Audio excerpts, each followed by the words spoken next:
coming up on today's show, Tesla could be joining the vehicle-to-grid party. You can now configure a Polestar 1, and battery swaps could be making a comeback. Well, good morning, good afternoon, and good evening, wherever you are listening around the world. Hello and welcome to the Friday, the 6th of July edition of EV News Daily. It's Martyn Lee here with the news you need to know about electric cars and the move towards sustainable transport.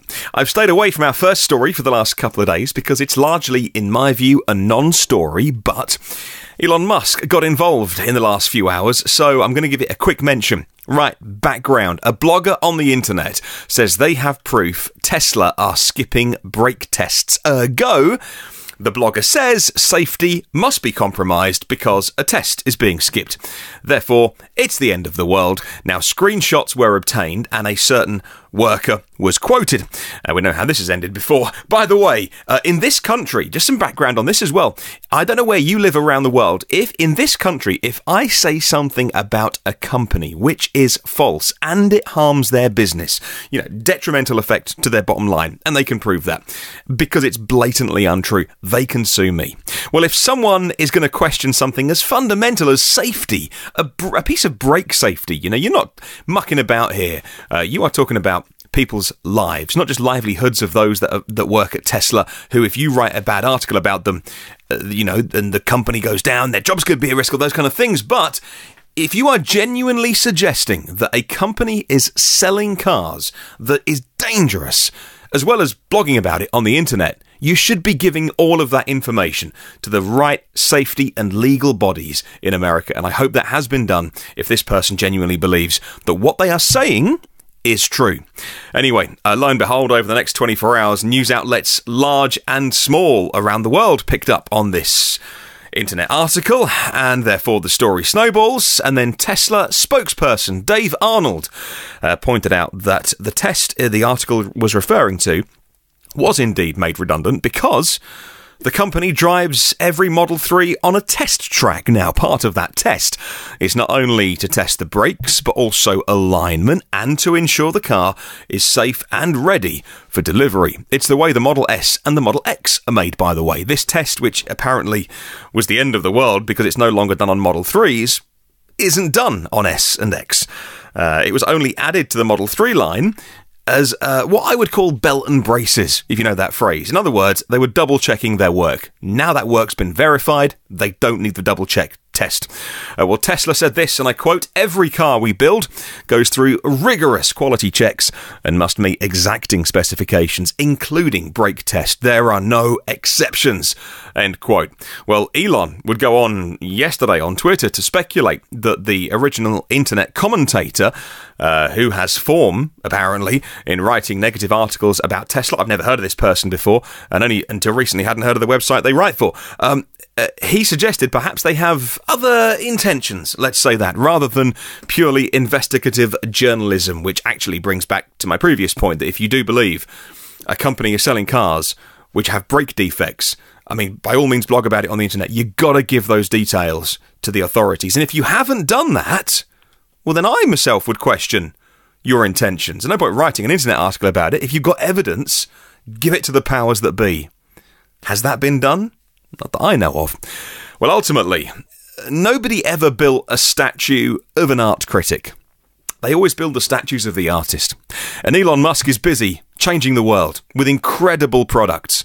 And I'm surprised that people are allowed to write whatever they want, proof or not, for an organisation, a so-called news website, and say whatever they want. Like I say, over here, I'd be sued. The company I work for would be sued if you make claims that aren't true. Unless you're making some fair comment about something you genuinely do believe to be true.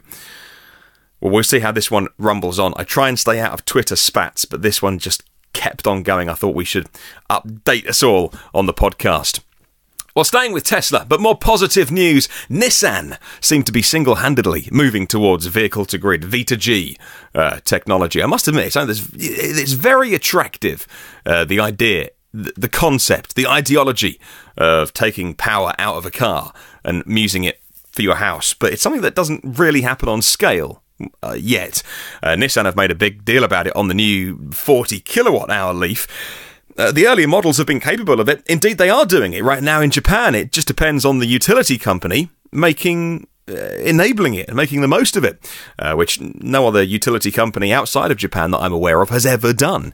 Now, though, Tesla could be joining the gang. A Twitter user called Cody Walker asked Elon Musk about it, and he replied this, and I quote, "Very early on, we had the ability to use the car as a battery outputting power. Maybe it's worth revisiting that." Interesting. Well, that's the end of Elon's tweet, but I did say in the past, my first thought about this with Tesla, because they are unique, because they have the supercharger network. For those who are grandfathered into free lifetime supercharging, how would that even work? What would stop you charging up 100 kilowatt hours worth of energy for free? Well, not free because you've bought the car, but as part of what you paid for the car, and then using it to run your house for free forevermore. Well, for as long as lifetime supercharging continues. If that obstacle could be overcome, I do understand how maybe it could happen with Teslas. Simon at Teslarati has more background from 2016, which I didn't know. He says this, Ben Hill, Tesla's VP for Energy in Europe and Africa, 2 years ago, for one, mentioned that V2G systems would be introduced and functional very, very soon, was the quote. According to an Inverse report, according to Hill, back then, V2G technology was promising, but needs fine-tuning.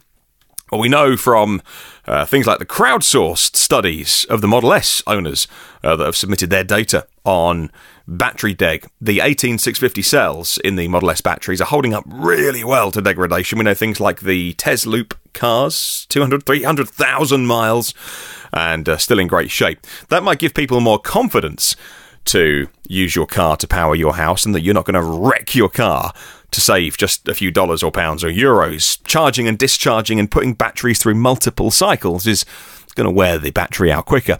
And from a grid point of view, storing energy anywhere really, but in a car, is great because you can use it at peak times and then store that energy when renewables are at their peak during the day when you're not at home and you don't need all of that electricity.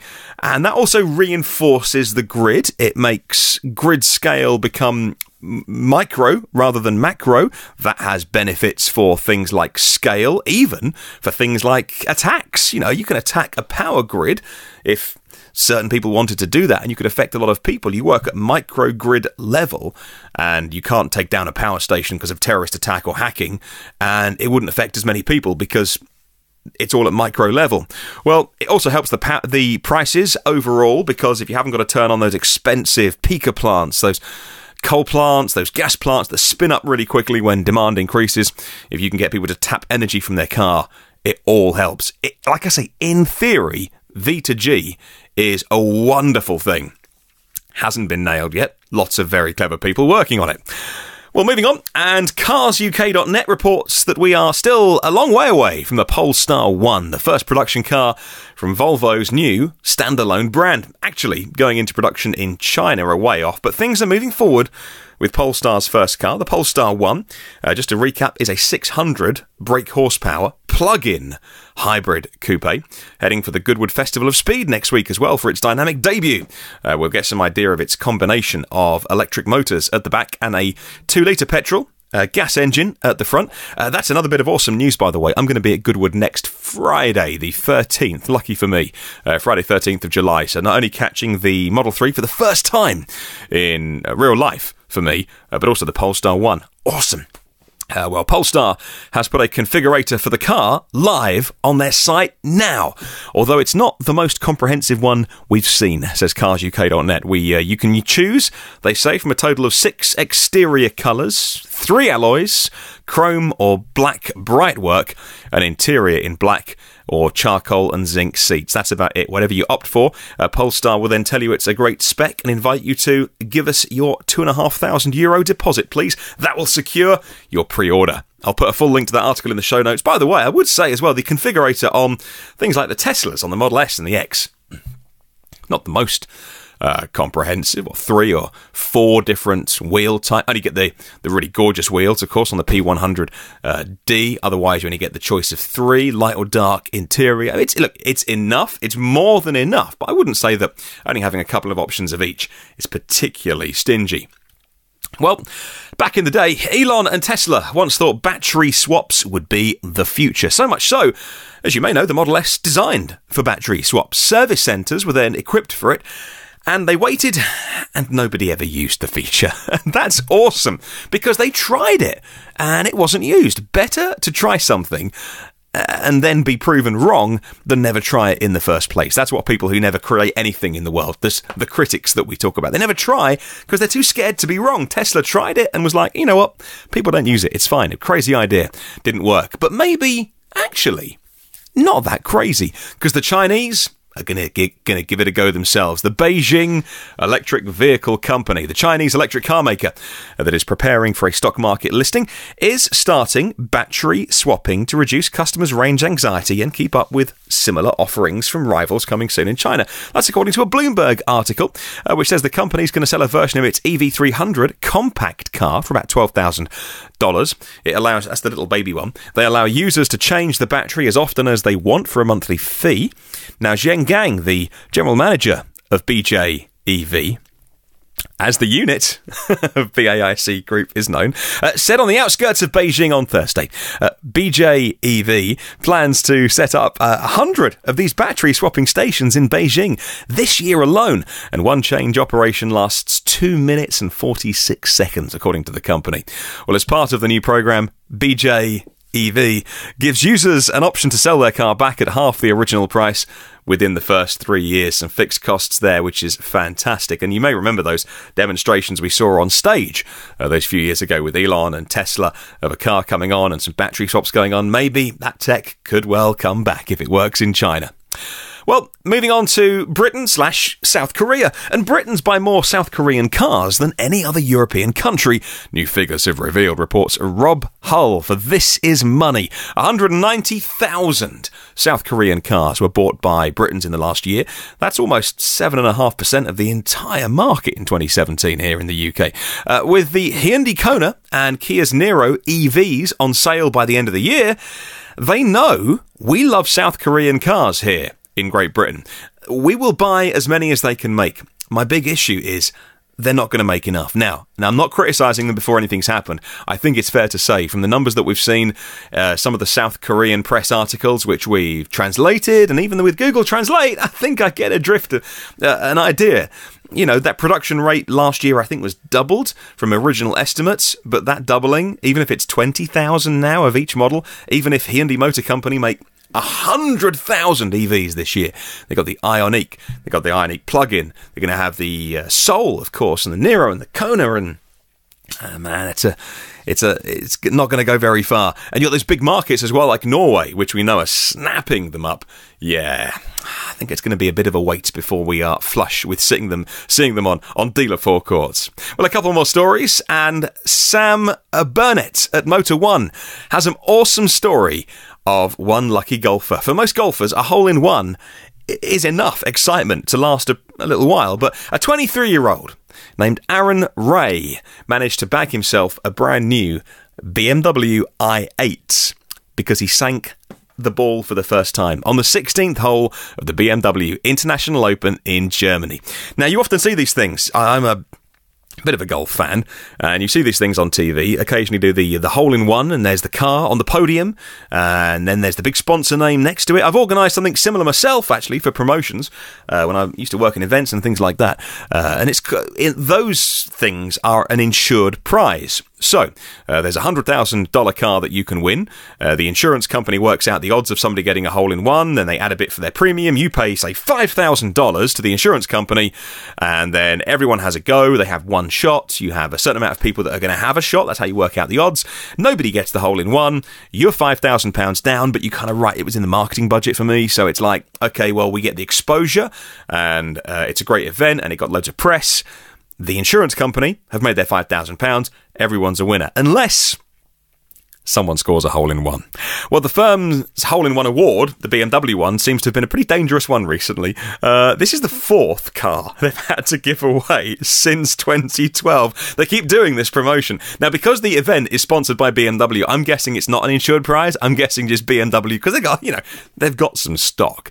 They've gone, hey, let's do a hole-in-one competition. They've given away 4 cars so far, the most recent being a gorgeous BMW i8. Congratulations to Aaron. And finally, London's iconic black cab could soon be plying for fares on the streets of Berlin. The London Electric Vehicle Company, which is Chinese-owned, was set to unveil its plug-in hybrid model yesterday in the German capital, according to the London Evening Standard newspaper. Now, the launch in Germany marks 6 months since the emissions-free electric TX was launched here in Britain after being certified by Transport for London in their test centre. And that wraps up the news today. Thank you so much for some of the comments that have been coming in. Yesterday, of course, we were talking about the monthly sales figures on Inside EVs, the scorecard they do. Go and check it out. I won't update it every day on the podcast because you can go check out the link. We will when more numbers get added to it. But Martin Woods says, I think the reason that Nissan's new Leaf the sales are falling because they made the mistake of announcing a 60 kilowatt hour version is coming out this year or next year, and people are waiting, says Martin.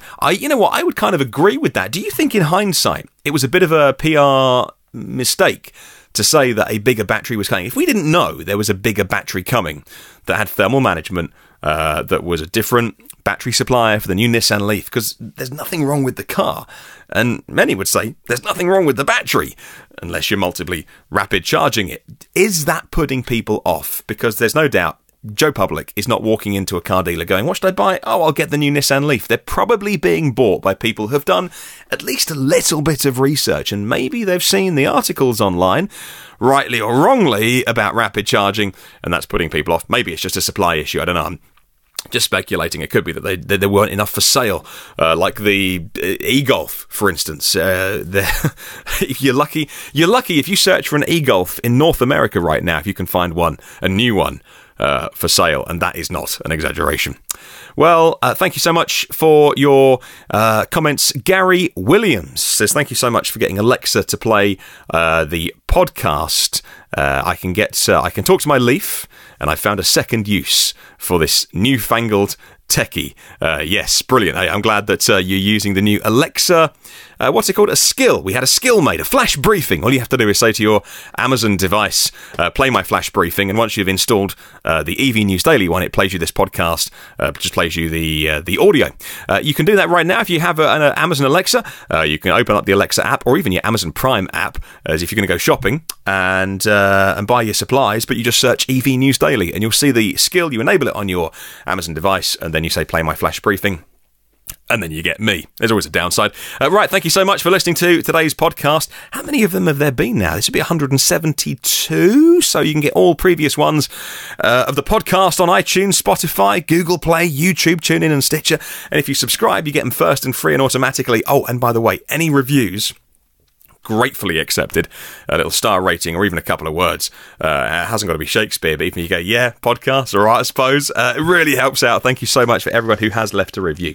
Come and say hi on Facebook, LinkedIn and Twitter. Oh, and I promise I will do more with my Instagram because people keep following it, and I rarely go on there. So sorry, there'll be some nice sexy car pictures by the time you look at it. Have a wonderful day, and I'll catch you tomorrow.